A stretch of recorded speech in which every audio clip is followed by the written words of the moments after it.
Hello everyone, good morning. Sitaram બધાને સ્વાગત છે બધાનો નવા વિડીયોમાં. અને બસ આજે ખાલી કોમેન્ટના જવાબ આપવાના છે, કેમ કે વિડીયો એડિટ કરવાનો ટાઈમ મળ્યો નથી. તો સારું, ચાલો બધી કોમેન્ટના જવાબ આપી દો. મીતાબેન પરમાર કહે છે કે હાય દીદી, કેમ છો? જય શ્રી કૃષ્ણ. મને કબજિયાતની તકલીફ છે, તો એનીમાં કરવાથી ફાયદો થશે? કેમ કે મારે દરરોજ કાયમ ચૂર્ણ લેવું જ પડે છે. અચ્છા, એવું છે.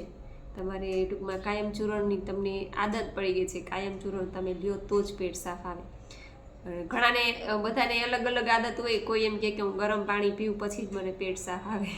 કોઈ એમ કહે કે હું કોફી પીવું પછી જ મને પેટ સાફ આવે. એટલે તમારે એવું છે કે રાત્રે કાયમ ચૂર્ણ લ્યો તો જ તમને સવારે પેટ સાફ આવે. તો હા, તમે એનીમાં કરશો અને ગ્રીન જ્યુસ લેશો એટલે ગ્રીન જ્યુસથી તો એકદમ પેટ સાફ આવશે. અને એનીમાંથી પણ પેટ સાફ થાય છે, એટલે તમે લઈ શકો, એનીમાં કરી શકો અને ગ્રીન જ્યુસ પણ લેજો જ, એટલે તમને પેટ સાફ આવી જશે. પછી ધારાબેન કે છે સો ક્યુટ નેત્રીની હિન્દી. અરે હિન્દી તો વાત જવા દો. આપણે એમ થાય કે આવડી છોકરીને આટલું હિન્દી કેમ આવડતું હોય છે. આપણે હિન્દીમાં ફાફા પડે બોલવામાં, પણ એ તો એટલું કડકડાટ હિન્દી બોલતી હોય ને આખો દિવસ ચાલુ હોય એનું હિન્દી. પછી શ્રેયુ રોક આઈડી છે ને કે છે કે સબ્જા એટલે તકમરિયા જ કહેવાય છે બેન. અચ્છા, એવું છે. આ તો મને એવું લાગ્યું, મેં કીધા સબ્જા તકમરિયા તો ખાધેલા છે. અમે નાના હતા ત્યારે પલાળીને મારા બા પીતા ને, તો અમે પણ પીવા બેસી જતા નાના હતા ત્યારે. એટલે હા, તો બે એક જ છે ને, બરાબર. પછી કિરણબા વાઘેલા કહે છે કે દીદી મારે પણ એનીમાં મંગાવવું છે. તો હા, તમે ફોન કરી શકો છો. આપણે સ્ક્રીન ઉપર જ નંબર આપેલો છે એનીમાં પોર્ટ માટે, તો એમાં તમે ફોન કરી લેજો ને તમારું એડ્રેસને આપી દેજો, એટલે તમને ઘર સુધી કુરિયર મળી જશે. પછી કોમલબા પરમાર કહે છે જય માતાજી બેન, જય માતાજી. પછી વૈશાલીબેન પટેલ કહે છે કે પાલક ના મળે તો ખાલી ધાણા કોથમીરનું જ્યુસ પી શકાય? હા, ચાલે. ક્યારેક પાલક ન મેળવી હોય તો તમે ધાણા ભાજી ને બધું નાખી, મીઠો લીમડો બધા પાન નાખી અને એમાં કાં તો દાડમ નાખી દેજો અને કાં તો આમળા નાખી દેજો, એટલે એ પણ ચાલશે તમારે. પછી માય શોપ કરીને આઈડી છે અને કે છે બેન મારું પેટ ઘટતું નથી તો શું કરવું? હું 8 કલાક કરું છું તો કેમ નથી ઘટતું? એટલે પહેલાં તમે ચાલુ કર્યું એને કેટલા દિવસ થયા અને 8 કલાકના નિર્જળા કરો છો, પછી તમે શું શું કરો છો એ બધું કહો. કેમ કે આટલા વર્ષો સુધી આપણે જે ખાધેલું છે ને એ કચરો મહિના 2 મહિના 3 મહિનામાં સાફ ન થાય, એના માટે ધીરજ રાખવી પડે, શાંતિ રાખવી પડે. અને ઓછામાં ઓછું 4 મહિના 6 મહિના, કદાચ કોઈને 1 વર્ષ પણ થાય, 2 વર્ષ પણ થાય, બોડી ડિટોક્સ થતા. બધાની બોડી સરખી હિલિંગ ન કરતી હોય, એટલા માટે ઉતાવળ નહીં કરવાની. આપણે આપણું કામ કરે જવાનું, ધીરજ રાખવાની. પેટ પણ ઘટશે અને બધેથી વજન પણ ઉતરશે, પણ તમારું થોડુંક સ્લો વજન ઉતરતો હશે, એટલે ચિંતા ન કરો, પેટ પણ ઉતરશે. ઉતાવળ રાખ્યા વગર આપણે આપણું કામ કરે જવાનું. અને આપણે જે કરીએ છીએ એ કે ચીટિંગ તો એમાં નથી થતી ને, એ ખાસ ધ્યાન રાખવાનું. પણ ઉતરશે, ચિંતા ન કરો. પછી રીતિબેન કે છે ગુડ મોર્નિંગ, જય માતાજી દીદી, જય માતાજી. પછી વીએમ રાવલ સાહેબ કે છે બેન સીતારામ, લાઈવ ક્યારે થાવ છો? નેત્રી સરસ પોતા કરે છે. હા, અમારી નેત્રી તો કામઠી છે ને. પછી મિનીપરા શિલ્પાબેન કહે છે કે હા જાગુબેન, તમારા જેવી લાઈફ તો ભાગ્યશાળી હોય એને જ મળે. 100% એમાં હું તમારી સાથે છું. કેમ કે ખરેખર મેં કંઈક આ ભાવમાં તો કાંઈ સારા કામ નથી કર્યા, પણ કદાચ ઓલા ભાવમાં કંઈક સારા કામ થઈ ગયા હશે જાણતા અજાણતા. તો બસ ભગવાનની દયા છે. એટલે પૈસા નથી, પણ લાઈફ સરસ જીવીએ છીએ. અને આપણે એમ કહેવાય ને કે લાઈફ સારી જીવવા માટે ખાલી પૈસા જ મહત્ત્વના નથી. એકબીજાની અન્ડરસ્ટેન્ડિંગ છે, પછી એકબીજાનો સપોર્ટ છે, સાથ સહકાર છે, એ ખૂબ જ જરૂરી છે બેય પાત્રો માટે, પતિ પત્ની બંને માટે. એટલે ખરેખર અમે બેય સરખા ભેગા થયા છીએ. નહીંતર કદાચ એક આડાવડું જાતું હોય ને, આપણે ગાડાનું પૈડું આડાવડું જાતું હોય ને, તો એ આપણે સૌ ક્યારેય દ્વારકા પહોંચે નહીં, એના જેવું છે. પણ ભગવાનની દયાથી બેયને અમને હરખા જ કદાચ એકબીજા માટે જ બનાવ્યા હશે અને સરખા બે ભેગા થઈ ગયા છીએ એટલે મસ્ત લાઈફ એન્જોય કરીએ છીએ. અને બસ જો તમારા લોકોને બધાના આશીર્વાદ અને સાથ સહકાર છે એટલે ખરેખર બધાનો ખૂબ ખૂબ આભાર. અને ખરેખર એકબીજાના સપોર્ટ વગર કંઈ શક્ય છે જ નહીં. હું આ વિડીયા બનાવી શકું છું ને એમાંય મને એને પપ્પાનો એટલો સપોર્ટ છે તો જ હું વિડીયા બનાવી શકું. કારણ કે એ નૈત્રીને ગાર્ડને લઈ જાય, આડી અવડી ક્યાંક લઈ જાય ત્યારે હું તમને કોમેન્ટના જવાબ આપી શકું અને વિડીયો એડિટ કરી શકું. બાકી એ ન લઈ જાય તો મને નૈત્રી કંઈ કરવા ન દે. એટલે ખરેખર એકબીજાનો સપોર્ટ જરૂરી છે, ખૂબ એટલે ખૂબ જરૂરી છે. એટલે એના માટે તો હું નસીબદાર છું જ.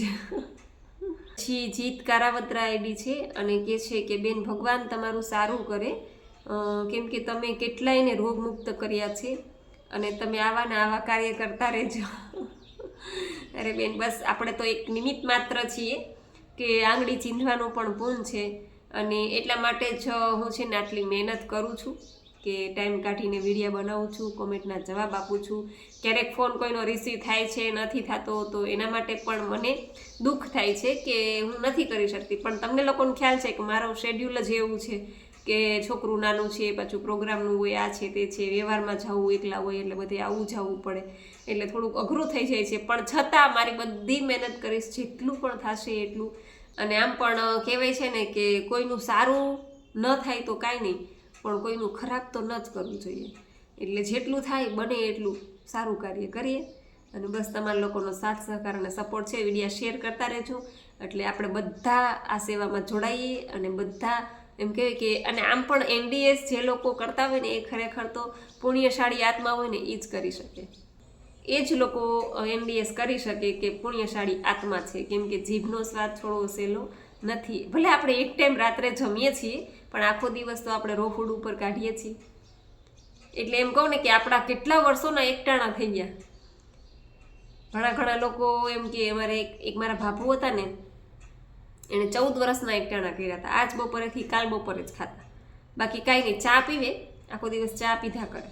ઘણા વર્ષો પહેલાં જ્યારે હું સાવ નાની હતી એટલે આપણે પૂછીએ ને કે બાબુ તમે કેમ એક જ ટાણું જમો છો એટલે એવું કહેતા કે બસ મારા રામને 14 વર્ષનો વનવાસ થયો તો 14 વર્ષ એ વનમાં એણે કષ્ટ ભોગવ્યું. ટૂંકમાં એટલું ફળ ફૂલ ને એવું જ ખાધું છે. કેમ કે ત્યાં કંઈ માતાજીએ સીતા માતાજી એને કંઈ રસોઈ કરીને ગરમા ગરમ પકવાન નહોતા જમાડ્યા.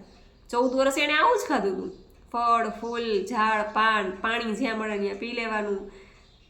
આવું જ હતું. 14 વર્ષ વનમાં શું હતું કે ત્યાં રાંધીને તો કંઈ ખવડાવતા નહોતા સીતાજી એને.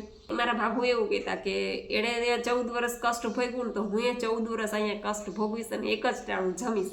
એટલે આ વાત મને યાદ આવી. તમે વાત કરી ને તો કે જેટલું થાય એટલું સારું કાર્ય કરીએ, કોઈને નડીએ નહીં અને બસ તો આપણે આપણામાં વ્યસ્ત.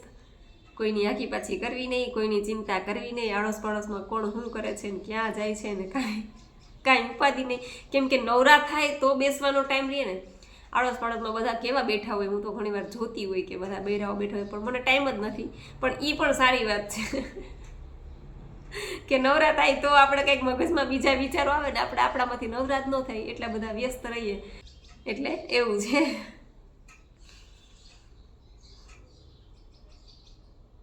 પછી ભૂમિબેન કહે છે કે વેરી નાઇસ, થેન્ક યુ બેન. પછી વૈશાલીબેન પટેલ કહે છે જય Shri Krishna, nice blog, thank you બેન. પછી ઉર્મિલાબેન પરમાર કહે છે કે 40 દિવસના ઉપવાસ ચાલુ છે તો એમાં ગ્રીન જ્યુસ લેવાય. એવું છે બેન કે અમુક લોકો ઉપવાસમાં પણ ગ્રીન જ્યુસ પીવે છે, અમુક લોકો નથી પીતા. એટલે જો તમારા 40 દિવસના ઉપવાસ ચાલુ છે અને તમારું મન માનતું હોય તો તમે ગ્રીન જ્યુસ લઈ શકો. એટલે એ તમારા ઉપર ડિપેન્ડ છે કે તમે ઉપવાસમાં તમે ગ્રીન જ્યુસ મન માનતું હોય તમારું તો તમે લઈ શકો. પછી ગાયત્રી ઓફિશિયલ જય મુરલીધર જાગુબેન, આ સિસ્ટમ કરવાથી બોડી ઢીલું તો નહીં પડી જાય ને અને ગ્રીન ટી પી શકાય? બોડી એવું તો ઢીલું તો નહીં પડે, તમારું ચિંતા ન કરો. કેમ કે મારો પણ 30 કિલો વજન ઉતરી ગયો છે મારો પોતાનો અને મને તો એવું ક્યાંય લાગતું નથી. એકદમ ઉલટાની નાની લાગું છું. જ્યારે પહેલાં જાડી હતી તો એકદમ મોટી લાગતી હતી ઉંમરમાં અને અત્યારે પાતળી થઈ ગઈ, ઉંમર વધે છે, 40 વર્ષની થઈ ગઈ છું અત્યારે હું, ઉંમર વધી છે પણ તોય નાની છોકરી જેવું મને એવું બધા કહે છે કે તમે વેસ્ટર્ન કપડાં પહેરો કે તો તમે એકદમ નાના છોકરી જેવા લાગો છો, એટલે એવું કાંઈ નહીં થાય, ચિંતા ન કરો. પણ હવે મારી 40 થઈ, કાલ સવારે 42 થશે, 45 થશે, પછી હું કંઈ આવીને આવી તો નહીં રહું. NDS તો મારું ચાલુ જ રહેશે, NDS ક્યારેય બંધ થશે નહીં. રાત્રે એક જ ટાઈમ જમીશ, જીવીશ ત્યાં સુધી. પણ ઉંમર વધશે એટલે પછી ઉંમર તો ઉંમરનું કામ કરવાનું છે, પછી બોડી ઢીલી પડશે, હાથ પગની ચામડી ઢીલી પડશે, એવું તો થશે જ. પછી આપણે એવું માનીએ કે આ મેં NDS કર્યું એટલે મારું બોડી ઢીલું પડી ગયું, પણ એવું નથી. ઉંમર થઈ 45 વર્ષ થયા એટલે તો પછી ઉંમર તો ઉંમરનું કામ કરવાની જ છે. અને આમ પણ અત્યારે હું તમને કહું ને તો હું બધી બહેનોમાં, અમે કેટલી બધી કાકા બાપાની બહેનો છે ને બધીમાં હું મોટી છું, પણ અત્યારે લાઈનમાં તમે બધીને ઊભી રાખો ને તો બધી કરતાં હું નાની લાગુ. એટલે એવું છે. પણ ચિંતા ન કરો, એવું કશું થતું નથી. અને તમે કહો છો કે ગ્રીન ટી પી શકાય, તો ગ્રીન ટી મેં ક્યારેય પીધી નથી અને જરૂર પણ નથી પીવાની, કેમ કે 6 કલાકના તો આપણે નિર્જળા છીએ. પછી ગ્રીન જ્યુસ પીવો ને મસ્ત હાઈ ક્લાસ લીલા પાંદડાનું એકદમ ટેસ્ટી બનાવીને, ઠંડુ એકદમ નાખીને, બરફની સ્લાઇસને ગ્રીન જ્યુસ પીવો ને, ગ્રીન ટીની જરૂર જ નહીં પડે. પછી અલ્વિનાબેન ગામિત કહે છે વેરી નાઇસ, થેન્ક યુ બેન.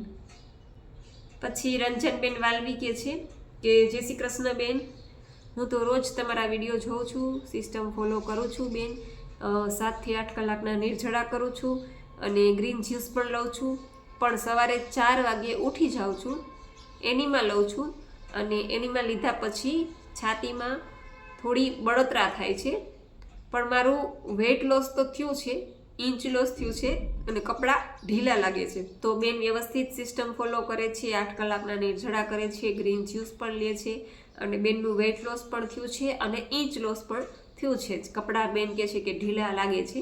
વજન ન કરો પણ કપડાં ઉપરથી આપણને ખબર પડી જાય કે મારું વજન વધ્યું છે કે ઘટ્યું છે.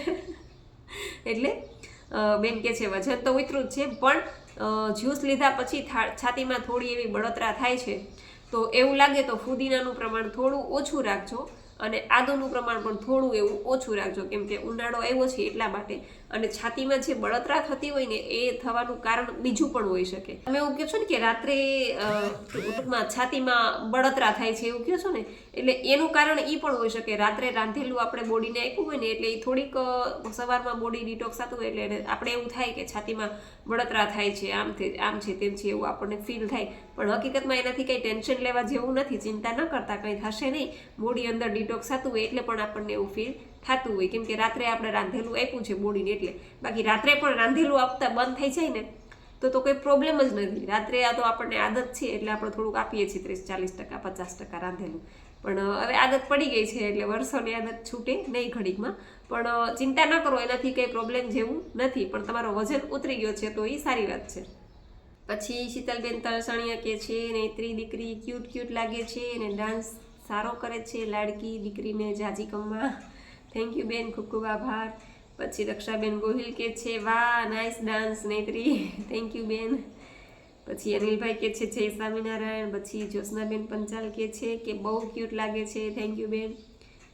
પછી પટેલ ગાયત્રી બેન કહે છે વેરી નાઇસ, થેન્ક યુ બેન, ખૂબ ખૂબ આભાર.